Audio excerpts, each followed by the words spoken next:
মই গৌৰৱান্বিত হৈছোঁ। বিশেষকৈ অদিতি, তোমাৰ কথা মোক বহুতেই ক'লে। দেউতা, সেই সময়ত আমি যি উচিত বুলি ভাবিলোঁ সেয়াই কৰিলোঁ। জানে দেউতা, ল'ৰাকেইজনক মাৰিবলৈ মইহে বাক কৈছিলোঁ। বাবা, তুমি মোক লৈ ইমান চিন্তা নকৰিবা, মই ঠিকে আছোঁ।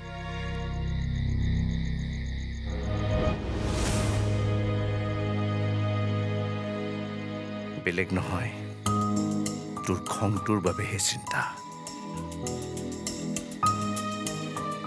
তুমিও জানা বাবা, মই অনৰ্থক খং নকৰোঁ।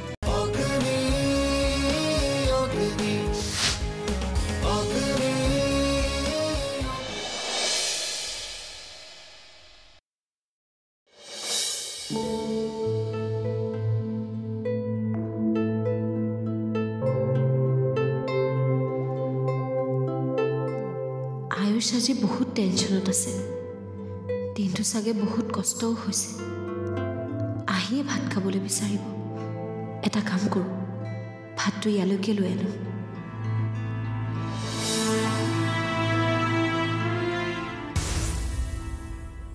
আহিলা? অঁ,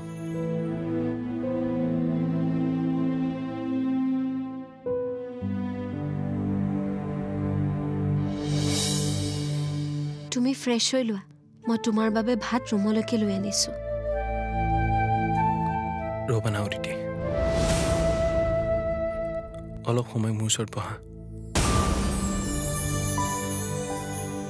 মনটো একদম ভাল লগা নাই। ৰ'বা, তোমাৰ বাবে ভাত লৈ আনো, তাৰপিছত আৰামছে বহি কথা পাতিম, হ'ব? ভাত খাবলৈ মন নাই অ', কৈছোঁ নহয়, মন চন ভাল লগা নাই। আয়ুষ,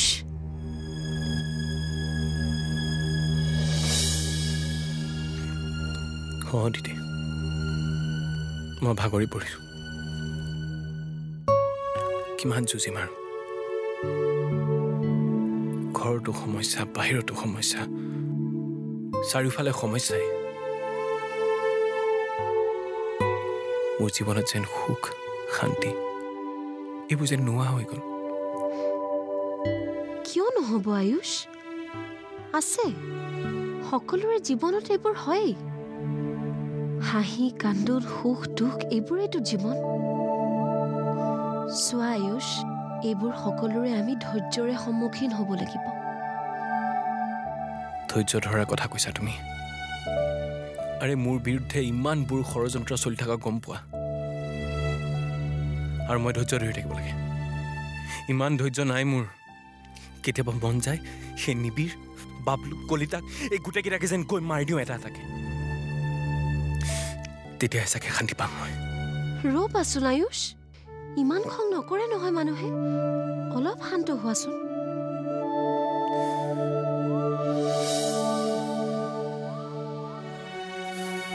খং কৰি মোৰো ভাল নালাগে অদিতি, ময়ো শান্তিত থাকিবলৈ বিচাৰোঁ, কিন্তু পৰিস্থিতিয়ে মোক উগ্ৰ হ'বলৈ বাধ্য কৰায়। কি কৰোঁ মই কোৱা? সেইকাৰণে ভাবোঁ, আগতে যে মানুহে কৈছিলে আয়ুষ গুণ্ডা, সেই গুণ্ডা হৈ থকাই ভাল আছিলে। কি কৈ আছা তুমি এইবোৰ আয়ুষ?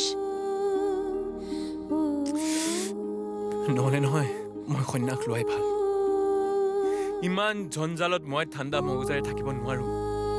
তোমালোকে পাৰে চাগে, মই নোৱাৰোঁ, মই মাৰি দিম দিদি সিহঁতক কেতিয়াবা।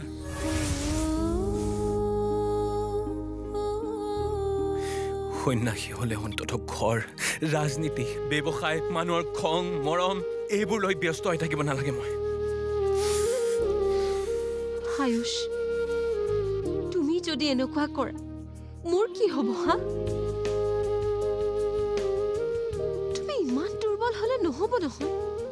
মই আছোতো তোমাৰ লগত প্ৰতিটো খোজত। তুমি যুঁজিবই লাগিব, আৰু মোৰ বিশ্বাস আছে তোমাক কোনেও হৰুৱাব নোৱাৰে। তুমি কেৱল হাৰি নাযাবা।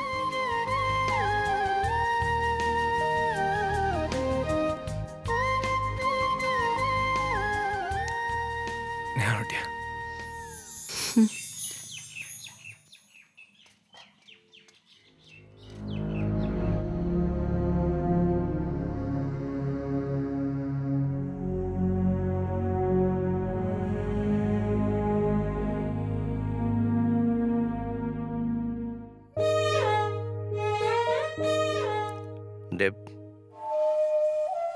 কথাবোৰ গম পাইছ নহয়? কোনবোৰ কথা দেউতা? কলিতা ঠিকাদাৰে নিবিড় ফুকনৰ ষড়যন্ত্ৰ মতে কাম কৰিছে আয়ুষৰ বিৰুদ্ধে, যাৰ ফলত গৰৈমাৰীৰ দলংখনৰ ওপৰত ফাট মেলিছে। আয়ুষৰ ভাগ্য ভাল, দলংখন ভাগি নপৰিল, নহ'লেতো সি ডাঙৰ বিপদ এটাত পৰিলেহেঁতেন। গতিকে তই নিবিড়ৰ দৰে মানুহৰ পৰা দূৰত থাকিবি। কি কৈছা দেউতা? মইচোন একো গমেই নাপাওঁ। নিবিড়ে এনেকুৱা কাম কৰিছে? নাই নাই, মোৰ বিশ্বাস নহয়। মোৰ মতে দাদা আৰু নিবিড়াৰ শত্ৰুতাৰ সুবিধা এই কলিতাই ল'ব বিচাৰিছে। দাদা আৰু নিবিড়াৰ শত্ৰুতাৰ কথা সকলোৱে জানে। কলিতাৰ দৰে মানুহে ইমান ডাঙৰ সাহস কৰিব নোৱাৰে, কাৰণ সুবিধা ল'বলৈ যাওঁতে সি জানে যে নিবিড় আৰু আয়ুষ দুয়োটাৰ লগতে তাৰ শত্ৰুতা হ'ব, আৰু জানি বুজি কেতিয়াও শত্ৰুতা চপাই নলয়। আৰু কলিতাই নিজেই কৈছে যে নিবিড়ৰ কথা মতেই সি সকলোবোৰ ষড়যন্ত্ৰ কৰিছে। সেইবাবেই কৈছ শত্ৰুৰ লগ নলবি। আৰু প্ৰিয়া, তোকো কৈছো সেই মানুহ ঘৰক পাহৰি যা। দেখিছ সিহঁতে কি কৰি আছে? এতিয়াতো অন্তত বিশ্বাস কৰ, আমি তোক কিয় সেইখন ঘৰলৈ বিয়া দিব বিচৰা নাছিলো।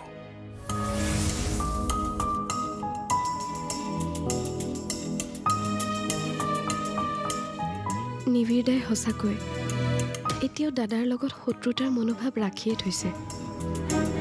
মই মিছাতে ভাবিছিলো তেওঁ চেঞ্জ হোৱা বুলি। এতিয়াতো গম পাইছ, গতিকে এতিয়াৰ পৰা ভাবি চিন্তি চলিবি।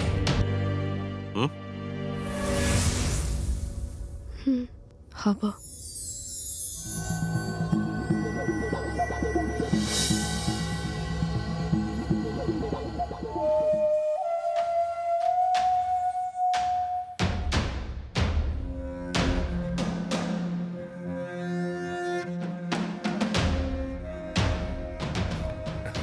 প্ৰিয়া, নিবিড়া সলনি হৈছে কেৱল ঋতু আৰু তোৰ বাবে, কিন্তু সম্ভৱ ঋতুৰ দুৰৱস্থাৰ বাবে পুনৰ তেওঁ আগৰ দৰে হৈ পৰিল। আৰু নহ'বইনো কিয়, কাৰণ আয়ুষদাৰ বাবে আজি ঋতু পাগলৰ দৰে হৈ পৰিছে। কোন ভায়েকে বাৰু সহ্য কৰিব, তই ক?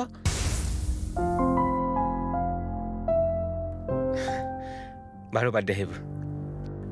আজি মোৰ বাবে এটা ভাল দিন। আজি এইবোৰ ডিছকাছ নকৰোঁ আৰু। আজি তোমাৰ আৰু তৃপ্তিৰ মানে সৰুবোৰ এটা ভাল দিন, গতিকে বেয়া ভাৱবোৰ মনলৈ নানাই ভাল। য়েছ, এইবোৰ ভাবি মন বেয়া নকৰাই ভাল।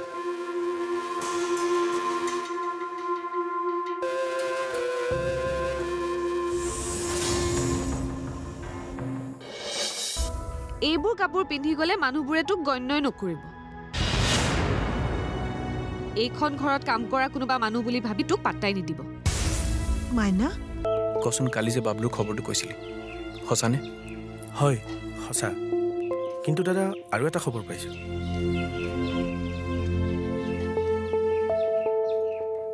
কি খবৰ?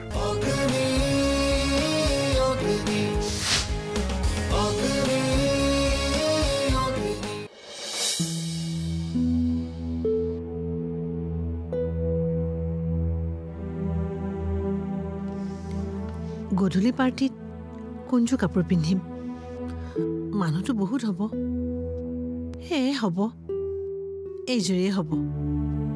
এইযোৰে পিন্ধিম, মোৰনো আৰু কি।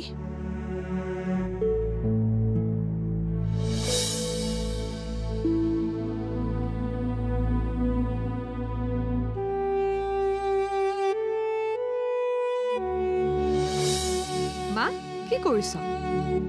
গধূলি কি পিন্ধিম চাইছো ৰ। ইছ, তই এইবোৰ কাপোৰ পিন্ধি যাবি? কিয়?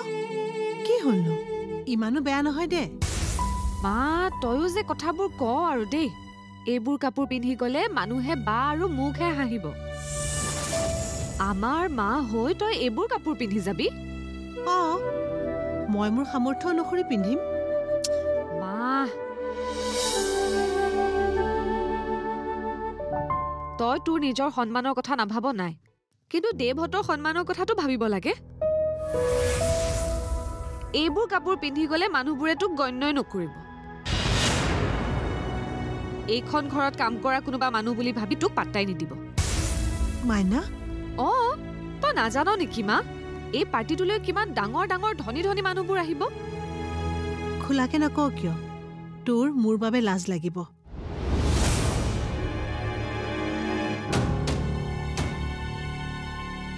লাগিব লাজ কিয় নালাগিব গতিকে তই আজি এইযোৰ পিন্ধিবি মই আনিছো তোৰ বাবে জানো নহয় তোৰ ওচৰত এযোৰো ষ্টেণ্ডাৰ্ড কাপোৰ নাই চাবি এইযোৰ পিন্ধিলে তোকো ধনী মানুহ যেন লাগিব তাৰমানে জাক জমকতাৰ আৱৰণেৰে মোৰ প্ৰকৃত ৰূপ লুকুৱাম ঠিকেই আজিকালিতো বহুত মানুহ এনেকেই চলি আছে চলিবই লাগিব হাই ছ'চাইটিত খোজ মিলাবলৈ আৰু ষ্টেণ্ডাৰ্ড মেইনটেইন কৰিবলৈ দামী কাপোৰ গহনা গাড়ী বিশাল অট্টালিকা এইবোৰ থকাটো দেখুৱাবই লাগিব ইফালে সুখ থাককে বা নাথাককে চাবি মাইনা দামী কাপোৰ গহনা গাড়ীৰ কথা ভাবি থাকোঁতে তই যেন তোৰ সংসাৰখনৰ কথা পাহৰি নাযাওঁ চিন্তা নকৰিবি নাপাহৰো দে টকা থাকিলে জীৱনত কোনো টেনশ্যন নাই বাৰু মই আহোঁ দে বহুত কাম আছে মোৰ এটা কথা পাহৰিছিলোঁ আজি বিউটিচিয়ান আহিব আমাক সজাবলৈ আৰু তয়ো বিউটিচিয়ানৰ দ্বাৰা সাজিবি কি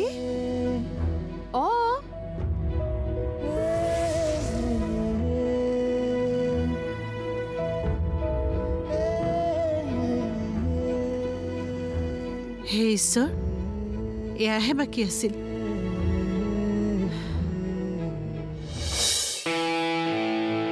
আজি কিমান কাম কৰিব আছে ইফালে গধূলি পাৰ্টিও এটেণ্ড কৰিবলৈ আছে কেনেকৈ যে মিলাওঁ দাদা আহিলি হয় কচোন কালি যে বাবলুৰ খবৰটো কৈছিলি সঁচানে হয় সঁচা কিন্তু দাদা আৰু এটা খবৰ পাইছোঁ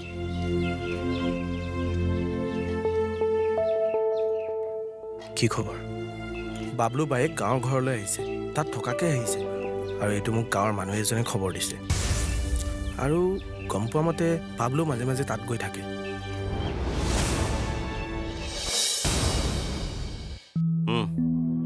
এয়া ল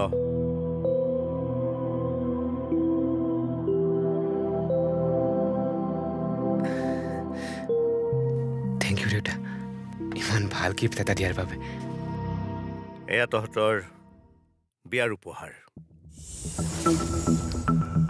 ৱাও বাংলো উপহাৰ দিছে ধনী মানুহৰ কথাই সুকীয়া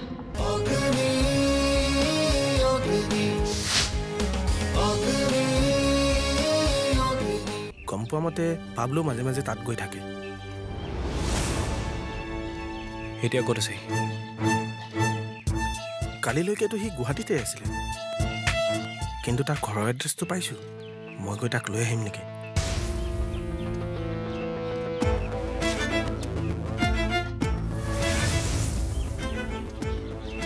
তই অকলে যাব নালাগে মই যাম তোৰ লগত আৰু পুলিচক খবৰ দি যাব লাগিব আমি যে তাৰ কথা গম পাইছোঁ সি সেইটো খবৰ পাব নালাগে হয় আৰু আমাৰ মানুহক তাৰ ওপৰত নজৰ ৰাখিব কওঁ যেতিয়ালৈকে আমি গৈ নাপাওঁ হয় মই কৈছোঁ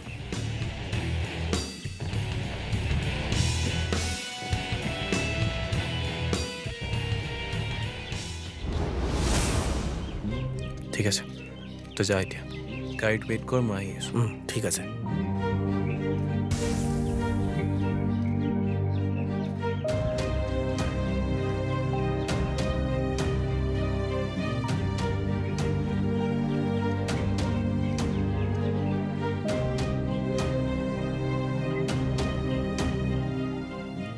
সেই ইন্সপেক্টৰজনকে ফোন এটা কৰোঁ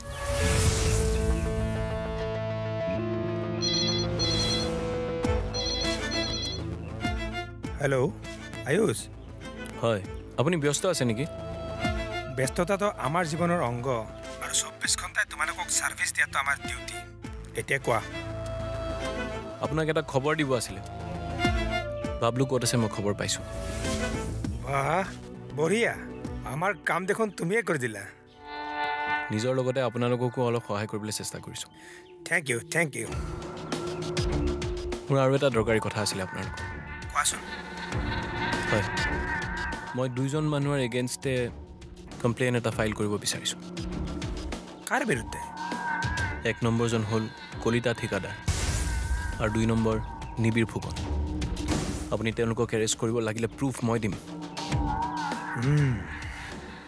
তোমাৰ কমপ্লেইন বাৰু মই লিখিম কিন্তু প্ৰমাণ নোহোৱাকৈ নিবিৰ ফুকনক এৰেষ্ট কৰিব পৰা নাযাব কাৰণ আপুনিও জানে নিবিৰ ফুকন এলা পেচা মানুহ নহয় প্ৰমাণৰ কথা চিন্তা নকৰিব আপুনি যেনেকৈ মই কৈছোঁ প্ৰুফ মই দিম মোক মাত্ৰ আৰু এদিন সময় দিয়ক কলিতা ঠিকাদাৰে নিজে দুখ স্বীকাৰ কৰিব আৰু সিয়ে নিবিৰৰ বিৰুদ্ধে সাক্ষী দিব অ'কে ফাইন প্ৰমাণ হাতত পৰাৰ লগে লগে মই নিবিৰ ফুকনক এৰেষ্ট কৰিম মই তোমাক কথা দিলোঁ থেংক ইউ ৰাখিছোঁ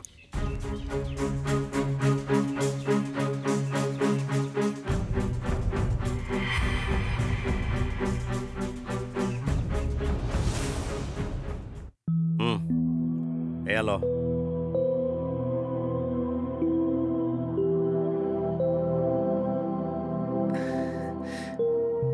থেংক ইউ দেউতা ইমান ভাল গিফ্ট এটা দিয়াৰ বাবে এয়া তহঁতৰ বিয়াৰ উপহাৰ ৱাও বাংলো উপহাৰ দিছে ধনী মানুহৰ কথাই সুকীয়া পিছে এই ঘৰটো তহঁতে থাকিবলৈ মই দিয়া নাই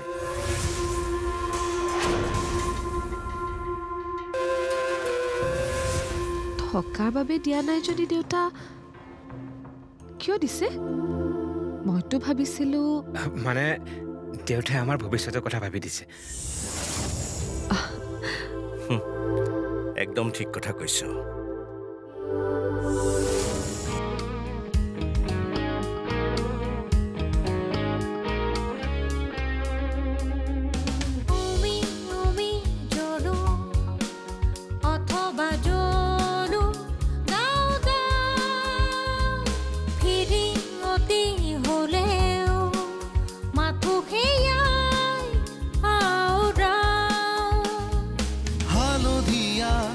আবেশতে আছে যি সৃজনী